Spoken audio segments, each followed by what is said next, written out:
ខុន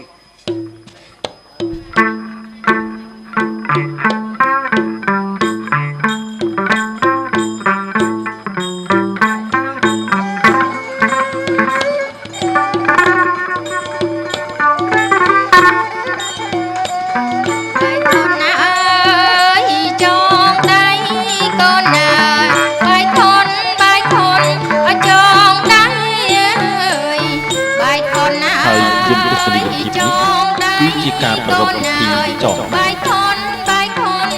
ពិធីចងដៃបុរាណលោកច្រើនបង្គាប់ឲ្យអ្នកភ្លេងលេងបោះដៃខុនខ្សែអំបោះដែលអ្នកទាំងឡាយគេយកមកចងគួចលើកដៃកូនកូនស្រីនាពេលនេះគឺជាសក្ខីភាពនៃសម្លេងកោជ័យផងនិងជារូបភាពលក្ខណៈសម្រាប់ពិចារណាប្រាប់ថាការរស់នៅរបស់អ្នកមិនដូចពីមុនមកទៀតទេសុភាសិតមួយឃ្លាលោកបានពោលថាអាពាហ៍ពិពាហ៍គឺជាការផ្លាស់ប្ដូរឆាកជីវិតគឺពីជីវិតដែលមិនទាន់មានគូស្រករមកជាជីវិតដែលមានគូស្រករកាលណាបើមានគូស្រករហើយគឺមានចំណងនេះហើយគឺជាសក្ខីភាពអង្រួនស្មារតីអ្នកគ្រប់ពេលដូច្នេះអ្នកត្រូវរក្សាចំណងនេះឲ្យគង់វង្សថិតថេរអស់កាលជាអង្វែងតទៅព្រោះវាជាចំណងនៃសេចក្តីសុខដែលបានទទួលស្គាល់ដោយញាតិមិត្តទាំងឡាយរបស់យើងគឺជាចំណងពោជ័យសព្តាប្រការសិរិមង្គលវលមហាប្រការដល់អ្នកទាំងពីរនិងគឺជាចំណងសម្ព័ន្ធមេត្រីភាពដ៏យូរអង្វែងលើស្ពានសុភមង្គលរបស់អ្នកឲ្យបានជាគូក្រង100ឆ្នាំអត់មានលំអៀង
วันนวัตคะแนนบ้างอะไรมุขคะแนนมวยมุขคะแนนอันตสาปเตียโตอะไรกาอันตรายยาปวินาสันตจเตจะสาจยสัตตแนง